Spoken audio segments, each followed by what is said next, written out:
Welcome to Josh's House of Nerd podcast. Hello, Nerd Nation. I'm Josh, and I welcome you to the podcast. Grab a cold, evergreen goblet of blue milk, and make yourself comfortable here at my House of Nerd. Now, in this podcast, we are on the topic for the month, which is movies where you liked the sequel better than the original. Yes. Tonight's movie is Josh's pick, the 1980 epic sci-fi space drama written by George Lucas and directed by Irvin Kershner, starring some unknowns named Mark Hamill, Harrison Ford, Carrie Fisher, David Prowse, Billy D. Williams, Anthony Daniels, Kenny Baker, Peter Mayhew, and Frank Oz. And let's talk about this movie, guys.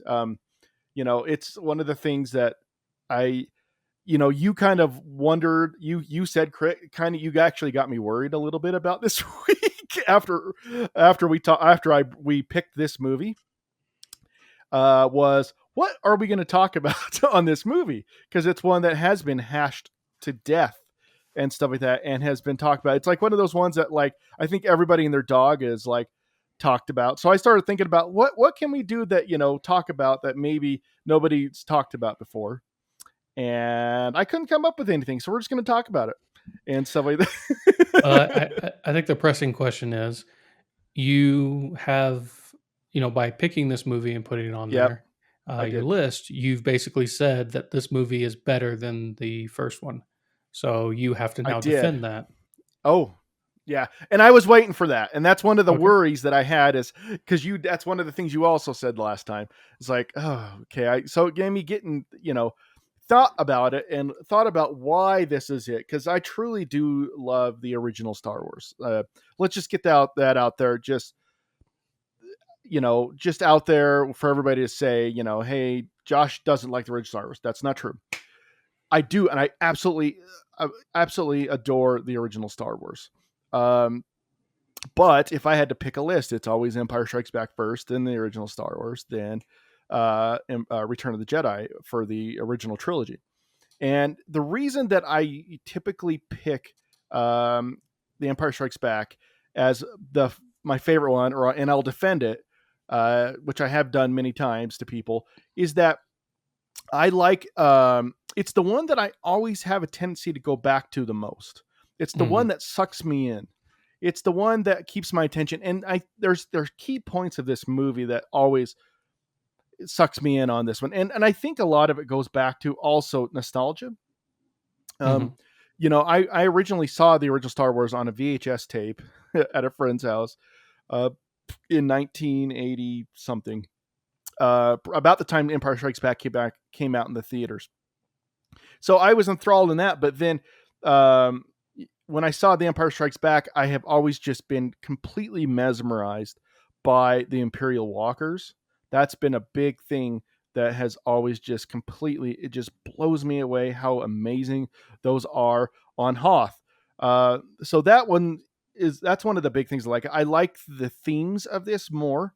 I like the darker themes. I like I like how it's like a, multi-part adventure that kind of culminates at the end. You're kind of following different groups. You're following, it's kind of an A and B plot line, kind of, but not really. I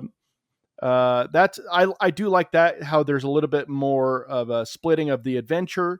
But then I also like the more of how you get to see more of kind of Darth Vader, and you get to see more of the Imperial side of it, which lends to those darker themes, and then them getting captured at the end, which leads them to, which very much leads into the last one.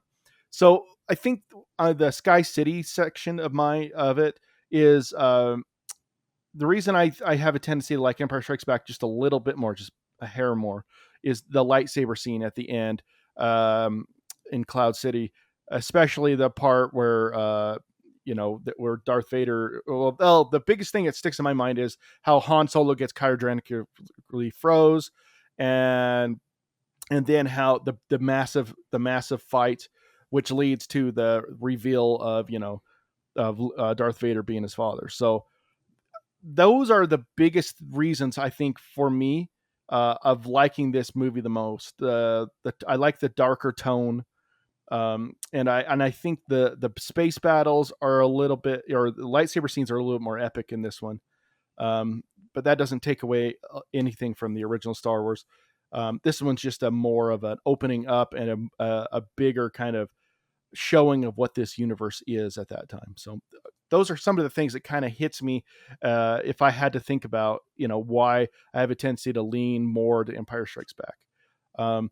Though, I know when it originally came out, it was not looked at as, the best. It was not looked at. I've never thought that, but I know a lot of people didn't think that. They didn't think it was the greatest because of the way that it ended. It ends on a cliffhanger. How often do movies end on a cliffhanger? They don't do it very often. I can only think of a handful that go to have like 3 parts that end on a cliffhanger. It's usually, the movie ends, and has basically an ending, and this one kind of doesn't. So I can see the goods and the bads. The existence of the third movie makes the second movie probably better because you can immediately watch it if you have the time.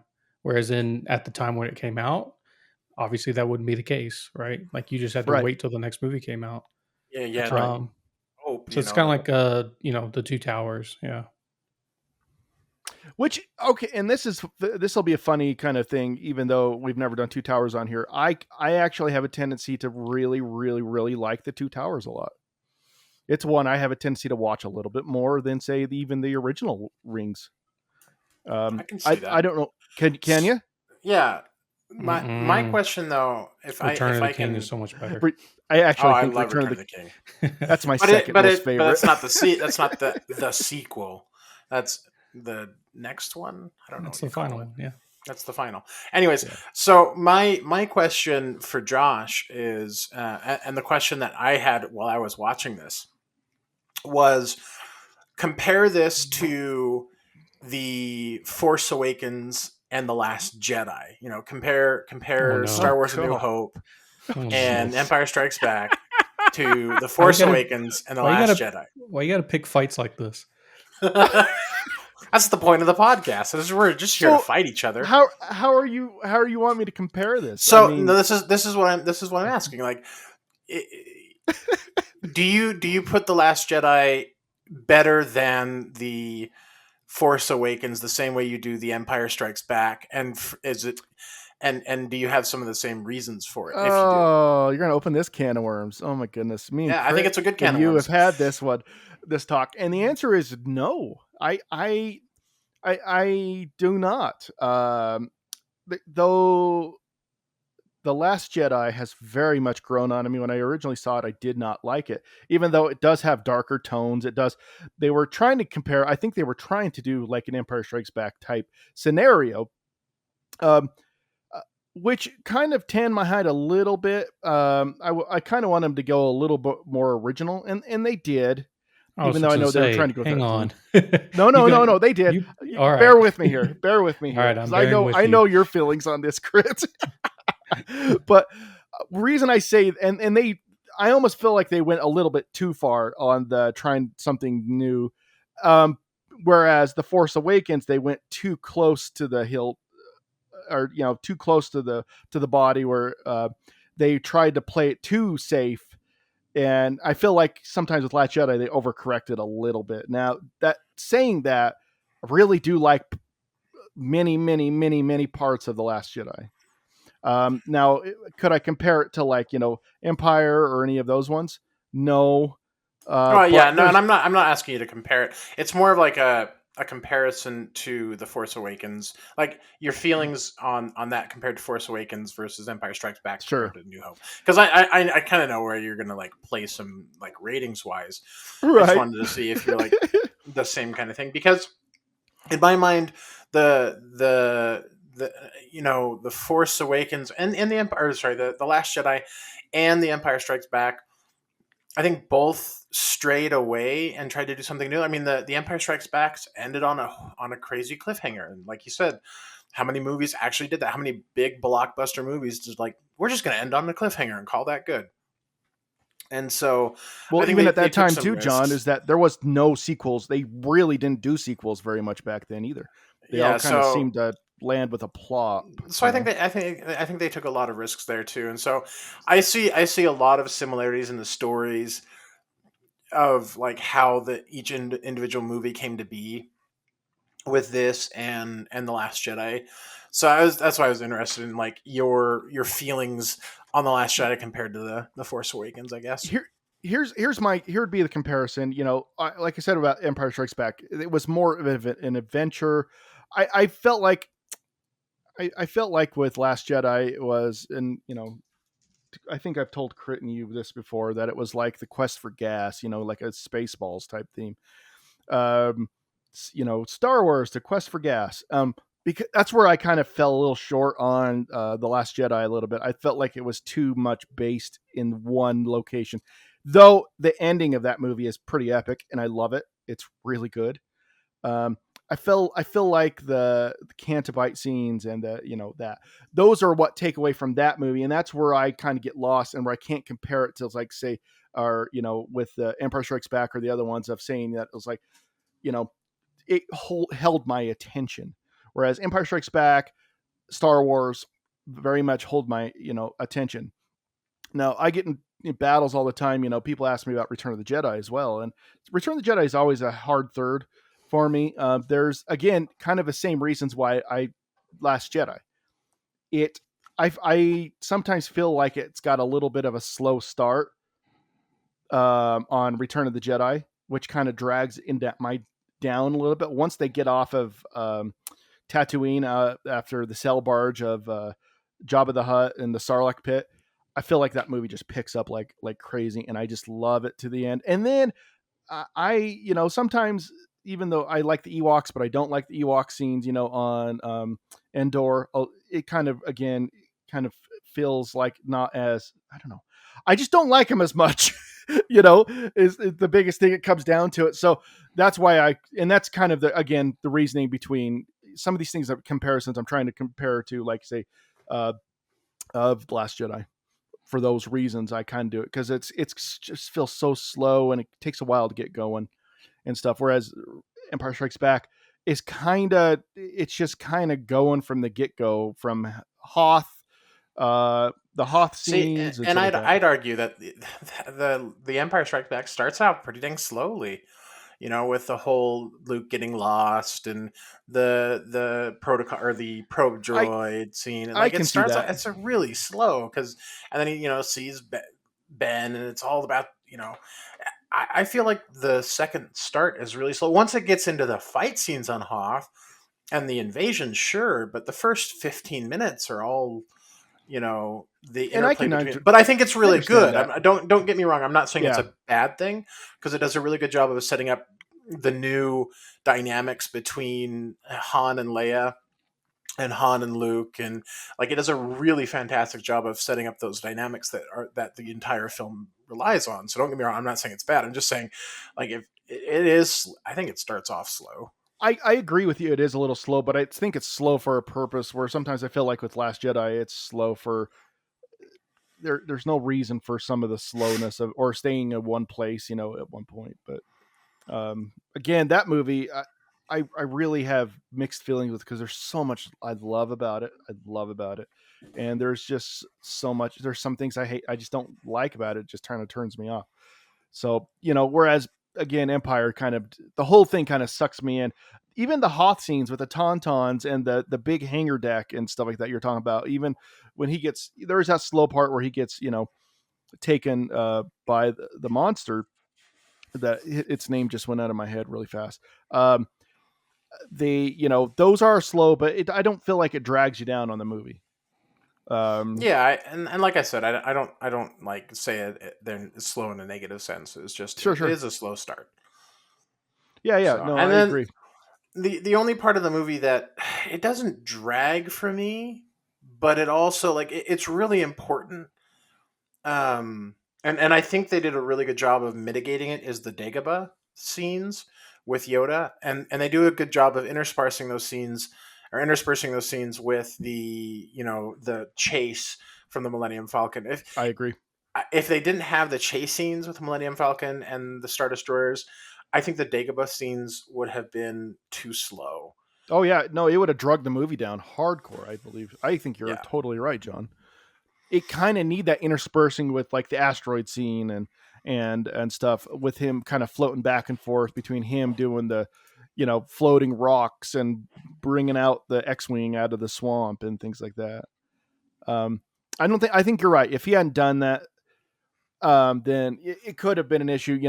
I've always wondered, and I don't think this is true, but I've always wondered if some of this movie was also saved in the cut, just like Star Wars was. You always hear about how Star Wars was saved in the cut. Maybe some of that stuff was the cutting, the interdispersing. Sometimes I also wonder if this movie, some people liked it. Maybe it was kind of a Last Jedi type situation that, like with this movie with the director, like Irvin Kershner came in and it was different, and that's why it is tonally different quite a bit from George Lucas's original Star Wars, because Kershner came in and did this movie. What do you guys think? And stuff. Do you think a lot of the good of this movie is because of Kershner, or bad? It seems like whenever he was brought in, he did a lot of, he did help a lot with Force Awakens and things like that as well. He helped actually write it, a lot of it. Was that Kershner, or was that Lawrence Kasdan that did the writing? Oh, Kasdan. Oh God, yeah. Kasdan. Yeah, you're right. It was Kasdan and stuff like that. Kershner, I think he was going to be a part of it, but then he didn't. That's right. He was just a little too old. But anyways, I know Kasdan had some parts to do with these as well. A little dead. He died in 2010. 2010. Yep. I actually looked that up. I got that on my screen right now. Yeah, same here. I was like, wait, I was pretty sure he was dead. Yeah, 2010. I did see some interesting things though here, guys, about Empire Strikes Back that I did not know and stuff too. So, but did you guys have any other things to say about why? What do you? Before we move on to some of my topics, what do you guys think about The Empire Strikes Back? What is your feelings? Because I know, like we got talking about Last Jedi. I know how Crit feels about Last Jedi. I kind of know how you feel too about that. But we've never really talked in depth about, what are your guys' feelings about this movie? Do you? I'm sure you don't like it as much as I do. This is why I picked it. But like on your guys' scales, what was the goods and bads on this, and where does it rate with you in the original trilogy? Crit, you want to take the stab at that one first? Okay. Yeah. Empire is a lot of fun, and I think it's fun because it's Han's and Darth Vader's movie, and okay, it fleshes them out so much more than the first movie does, obviously, and the extra time that we spend with them is always great, right? Like I don't think it ever drags when we're with those characters. It introduces a bunch of other people, Yoda and Calrissian and stuff like that. Like there's other great characters that are introduced, but I really think it's like when Han is on the screen and when Darth Vader's on the screen, they just it's their movie, when they're there, and all the rest of the stuff is kind of surrounding them and supporting them, and it's kind of an interesting shift in like focus, I think, which makes it a special movie within the trilogy. It kind of feels like, the Happy Days and the Fonzie scenario. Do you guys know what I'm talking about when I say that? No, because I am not that old. Oh, shut up. I love Henry Winkler, but I also don't know what you're talking about. I have no idea what you're talking about. So with Happy Days, what happened was Ron Howard was the original focus of it. It was about him and his friends, and then they brought in Fonzie in the end, or throughout the whole series. But Fonzie actually became more popular, so they focused more on him as they went through, and everybody else became almost like secondary characters and stuff like that. And the way that you just explained it made me think of like a Han and Darth Vader almost kind of being the forefront, and all the characters that kind of were more important, like say in Star Wars, like Luke and stuff like that, become a little bit more secondary. Yeah, I mean, I would agree with that. Star Wars can't be anything different without Luke in the foreground. But that's the great thing about The Empire Strikes Back is that it allows the other characters room to breathe because Luke isn't taking up all of the plot, and that's good. I think it's No, more I agree. interesting. Yeah, it is, and 'Cause- and it creates a palette of characters that they can draw from for the future movies and books and all that jazz. And are instead of still just drawing one- from. And yeah, they're still drawing from instead of just one, overarching character. And if you look at the influence of Empire Strikes Back against the wider Star Wars canon and properties and spin-offs and everything like that, it feels like Empire Strikes Back has the most influence out of all three of the original trilogy. I've never Yeah, thought about that. I can see that. Because I it can definitely see introduces, that. it introduces like just so much, characters and locations and ideas, like the ideas of the Force and stuff like that with Yoda. Although it is strange that Yoda doesn't mention midichlorians, but we'll overlook that. But it's still like if the whole second movie fleshes out more of this, this thing. In some ways, maybe it did it too well, as a hot take, in the sense that Star Wars as a franchise and the main canon line has a really hard time moving away from this is supposed to be galaxy expanding, and yet we don't introduce new worlds very often. It's like we just kind of stick to the same ones all the time, and we revisit the same motifs every time. Exactly. And desert planet, ice Yeah. planet. Yeah, that's kind of why I liked The Last Jedi more than the other films, is because it tried to do something new. It in the same way that Empire Strikes Back does. And I think the reason why Empire Strikes Back sits good is because Return of the Jedi wasn't bad, right? And it didn't try to derail or undo what Empire Strikes Back set up. So, like the equivalent would be like, Luke, I am your father line. And then in the next episode, they're like, oh, actually, he was lying. He was doing that for some different reason. He's not actually your father. Exactly what happened with the new films. Where it's what like, happened with Rise of Skywalker. Yeah, with Rise of Skywalker. Oh, by the way, this character doesn't matter anymore. Well, that's what I was setting up. I think that The Last Jedi would be seen a lot more better, generally, if The Rise of Skywalker was actually continued the themes and didn't try to undo it all. And yeah, I lost a lot of respect for what's his face, Abrams. Yeah, I lost a ton of respect for him, and I know it's not all him. I know writers have something to do with it, and Disney has a huge hand in it. But I lost a whole bunch of respect for that because it's like you basically like looked at the director, spat in his face, and said, "I'm not going to use anything." It's like a developer coming in and saying, "Oh, your tools all suck. I'm going to write my own." And I mean. Screw it. To be fair, Rian Johnson did the same thing in The Last Jedi. That's true. He basically stepped up and went, "This is boring, guys. Let's do something different."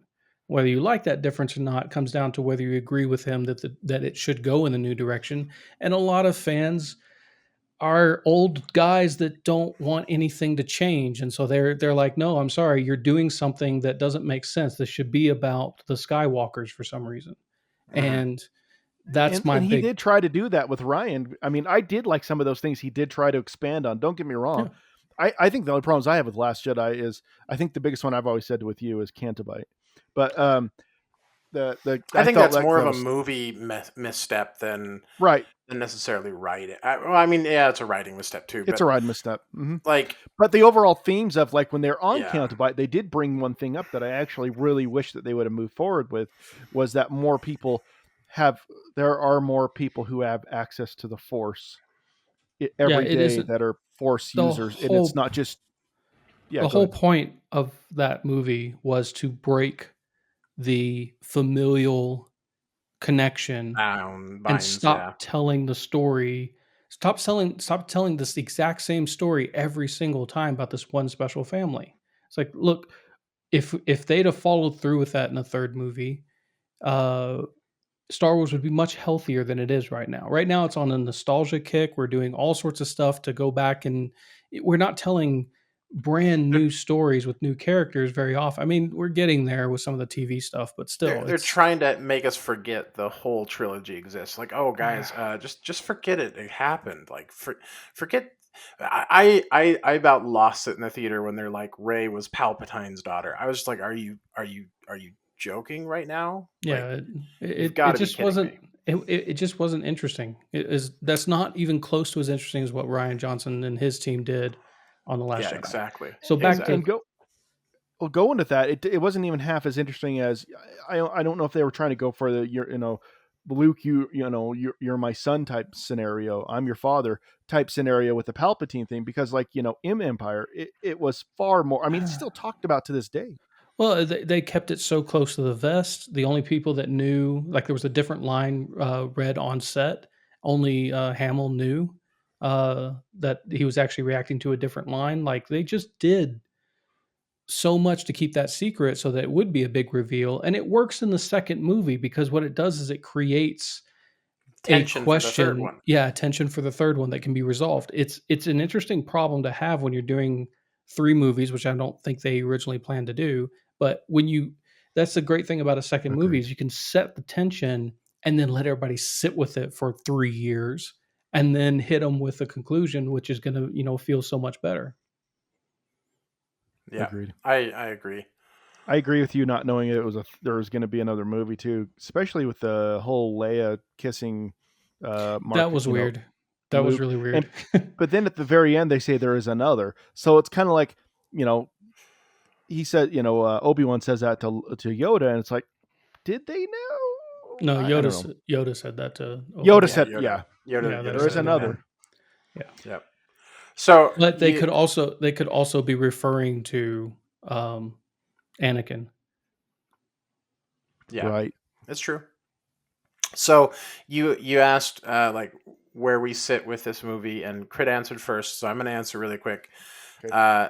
My ratings of the original trilogy go in the order they were released. So I like the first one the most, the second one the second most, and then Return of the Jedi the least. But that's not to say I don't like Return of the Jedi. It's just I compare, like, if I had to get rid of one of them, it would be that one, and I would keep the first two.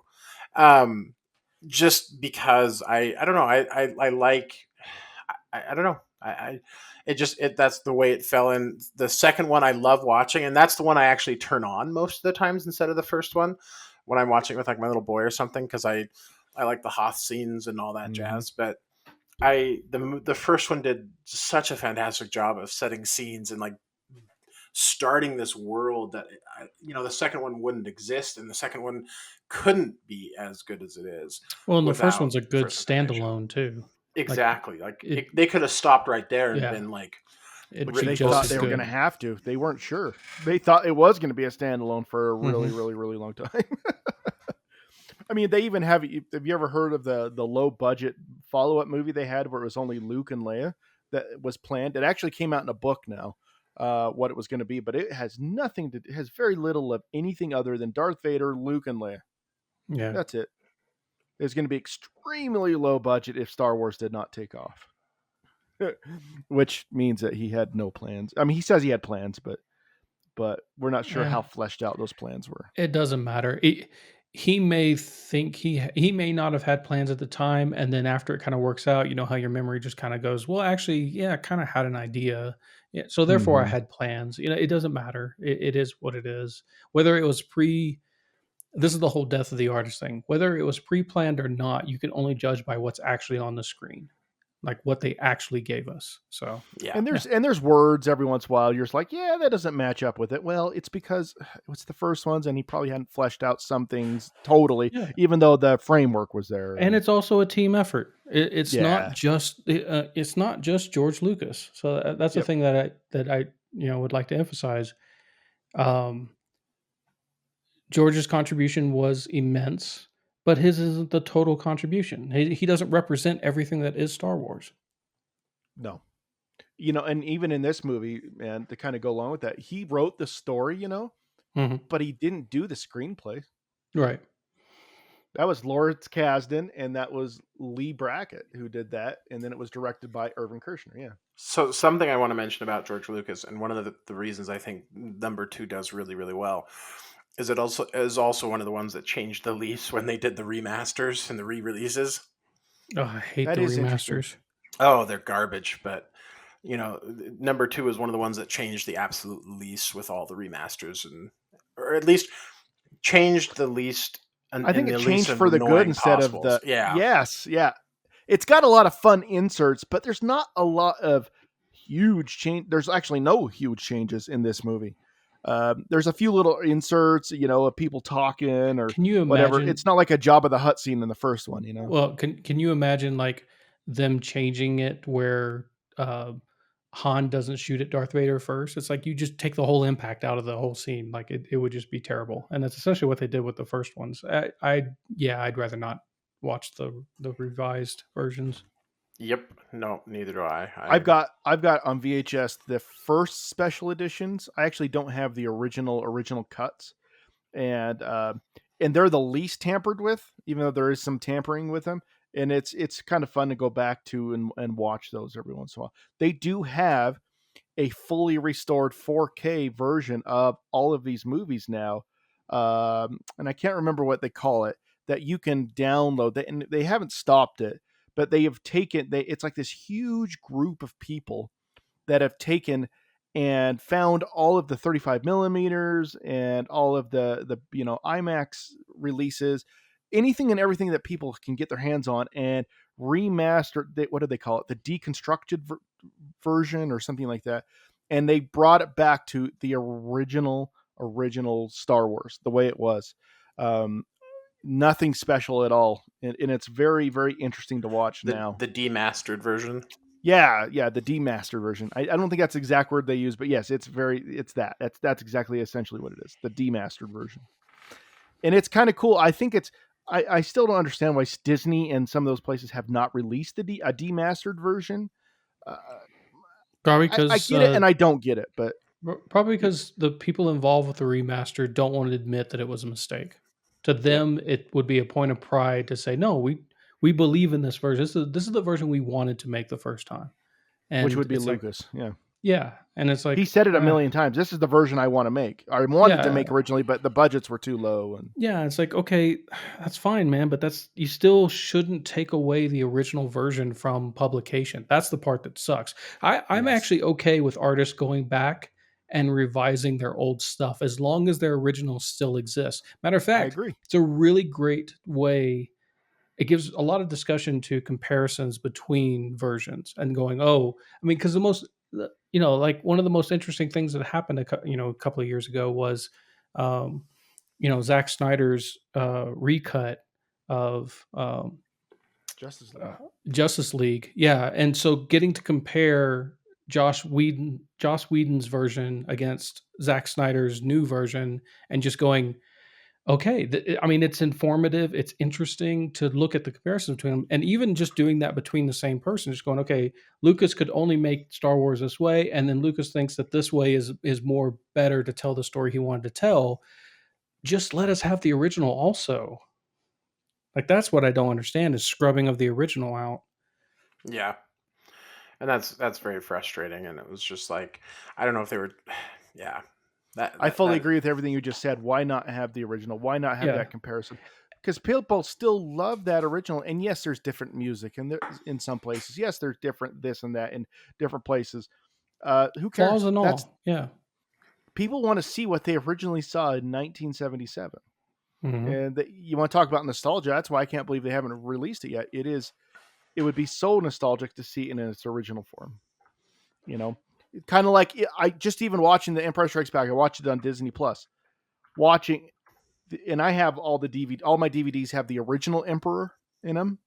Mm-hmm. But this one, and then I have the Blu-ray version of it.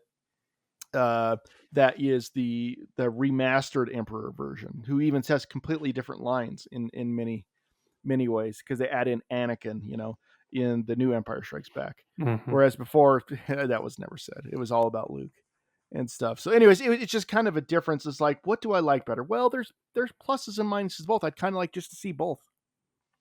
And here's to go with what you just said too, Crit. I think it's a disservice to the actors they've cut out. Because at the end of Return of the Jedi, they cut out the original actor who played Darth Vader. And it's actually not David Prowse. It's another actor who, when they take his helmet off, that it's playing Luke's father. But then they reinsert Anakin later at the end of Return of the Jedi. And it's a cool touch, but at the same time, people want to see the originals. That's the original that I saw. I mean, the only one I saw originally in the theater was Return of the Jedi with my dad. And that's what I remember right there. The guy with the, the broken head and the, anyway. Yeah. Not Anakin. Yeah. It's, I don't love these movies enough to really get up in arms about it. But at the same time, the choice is something that I don't agree with just in principle. It's like, just leave the originals alone. You could still do a modified version. That's fine. Just leave the originals alone. But yeah. No, I agree. I hear you. Well, I wanted to bring this up too, but before we move on, so that I found some interesting things. So a lot of people were like, said that they didn't like this one as much. They didn't, this one wasn't as fun. And I didn't do a comparison of like how much dollars it made, but it made, at the time, even though it was like in some people's eyes, a disappointment a little, even though it's become now very well loved.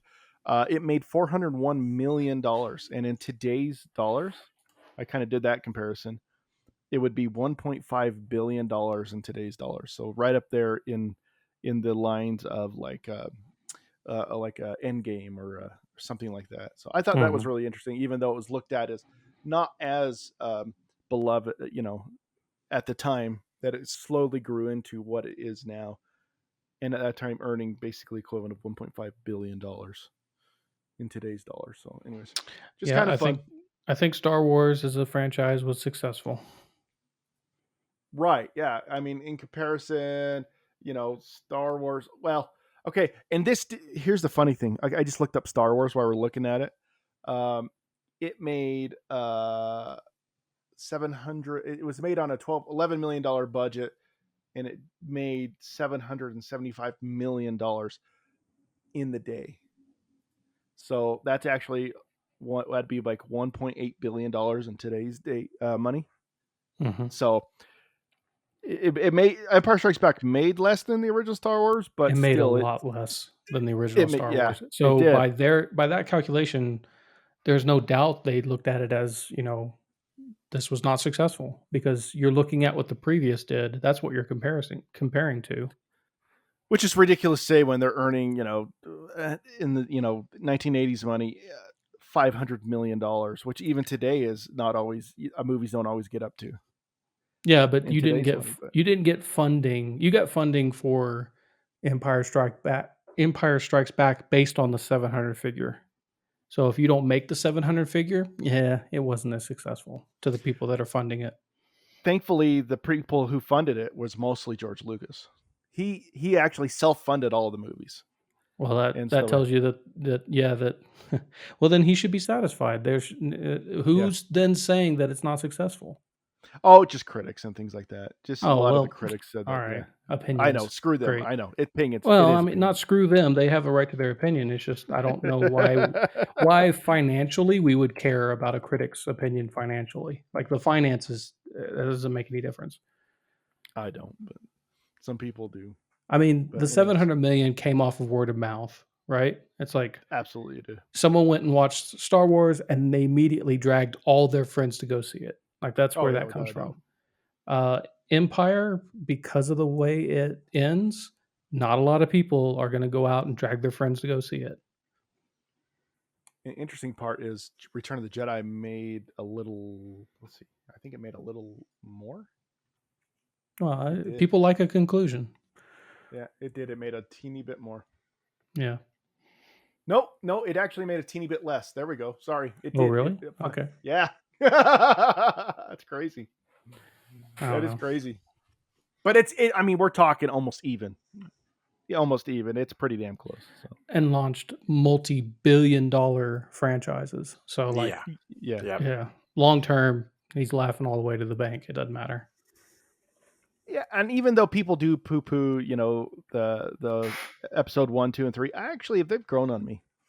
And, you know, we've talked about Last Jedi a lot here. I got to be honest, it's kind of grown on me too. And I've actually, with time, even kind of, I think with a lot of people with Empire, you know, who at the time, some people, you know, I knew some people that were like, I didn't like it at first, but then I like it now. And I think Last Jedi's really grown on me in its uniqueness as well. I still have a few little hard times with a few parts, but it still is definitely growing on me over the years. And I got to be honest with The Rise of Skywalker. I've actually only seen it twice. I saw it in the theater and then one other time outside at home, and that's it. I haven't had that much of a draw to see it again. I only saw it once, and I never really care to see it again.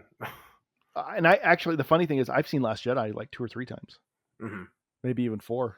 It was just it was unique. And as much as I poo-poo on it, I actually have seen it probably. The only one I've seen more is Force Awakens out of that newer trilogy. But I went back and watched the original ones, episode 1, 2, and 3. And I actually don't mind episode 1 anymore. I still think the pod racing scenes are good. And then episode 2, it's got wonky. It's fine. It's fine. I think I like the third one the best. I really can't say a lot of good about. There's good parts of the second one, but anyways, I think I like the third one better than that one too. Yep. Well, it sounds like we're winding down. We are. Yeah. Let's move on then. Let's go to ratings, guys. Let's see. I will start out with ratings, and then I'm going to give this movie a 9 out of 10. I do like it that much. I do think that it's just one that I keep coming back to. I love it. I enjoy it. And I've owned this movie like 5 times. So I like. I'm surprised you didn't give it a 10 out of 10. I almost did, but I can't say that. He's saving that. He's saving it for a special occasion. Here's the funny thing. I did have it for marriage. Shut up. I actually did have 10 out of 10 written down here.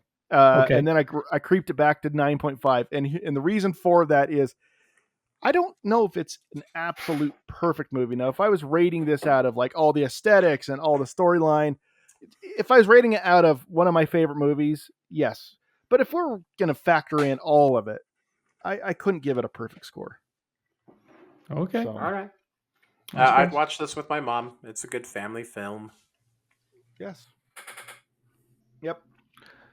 And I gave this a 7 out of 10. I don't go back and watch Star Wars movies very often, or actually hardly ever. But like, it was enjoyable, and like I said, I really like the emphasis on other characters than just Luke and his story and stuff like that. I think that really helps a lot in kind of how, and then that helps a lot. And then also like just this movie specifically and the introduction of what it does with, you know, AT-ATs and everything else like that. It's like, it's just iconic, and how it created a lot of the trappings of the Star Wars universe outside the first one. And I think it really, it more than any other movie probably has the most influence on Star Wars as a whole, I think, at least on the universe side and, you know, that type of thing. No, I fully agree with you. I agree with everything you just said and stuff. It does. I think it has so much influence even to this day and stuff. Well, good. I think that was good. I think it was a good watch. It was a good, fun watch. And I'm glad we did it. And actually, we had more to talk about than I thought we did. To be honest, I mean, we're 43 minutes in. I am shocked. I thought this was going to be a 20-minute podcast. To be honest with you. Oh no, I knew we were gonna take that time. So. we did spend a lot of time talking about other Star Wars properties, which I think makes sense when you talk about Star Wars. You can't talk about it in isolation really well. Really hard not to. It's really not hard to not do the comparisons anyways. Well, there's just so much out there. Yep. Well, are you ready for my picks? John, you got the new picks. So give them to us, man. What are your 3? First one, is it a horror cookie or a scary biscuit? Second one, gas, aliens, or mass murder? Third one, a forbidden kiss. So, is it a horror cookie or scary biscuit? Gas, aliens, or mass murder? And a forbidden kiss. Do you have a preference? I was pretty proud of my titles this time. Okay. The alien one sounds good. Either that or the cookie. Yeah, let's do number 2. Okay, so number 1, is it a horror cookie or scary biscuit, was The Conjuring 2. That's a good one. Number 3, a forbidden kiss, was The Lord of the Rings, The Two Towers. Are you kidding me? No, because I did the forbidden kiss because Arwen and Aragorn's love scene, and then Aragorn's love scene with the horse. Oh, yeah. I do love Two Towers. And then you chose Gas, Aliens, or Mass Murderer is 10 Cloverfield Lane. Okay. Oh, that will be an interesting. Oh, that'll be an interesting one to talk about. Oh yeah, I I think do so. not hate that. Huh? What did He you says say? he does not hate that. Oh, yeah. No, That'd be that'll be a really interesting one to talk about. That's a hardcore movie. Okay, 10 Cloverfield Lane it is. Wow. I did not see that one coming and stuff, but I'm actually glad it's there Well, thank you. and stuff. Yeah, that's a good pick. All right. Because I hated Cloverfield. Holy crap. Spoilers, I guess, right? All right. Well, guys, that was a great podcast. I'm glad we got to talk about Empire Strikes Back, and I'm actually really happy to go back and look at 10 Cloverfield Lane. I haven't seen it for a long time, and stuff like that. So that'll be a good one to kind of revisit. And to everybody out there listening, we thank you for supporting our channel. And as always, may you be excellent to each other and live long and prosper from all of us here at Josh's House of Nerd. Have a good night. Thanks for watching. For more nerdy awesomeness, please like and subscribe and check out our other nerdy videos.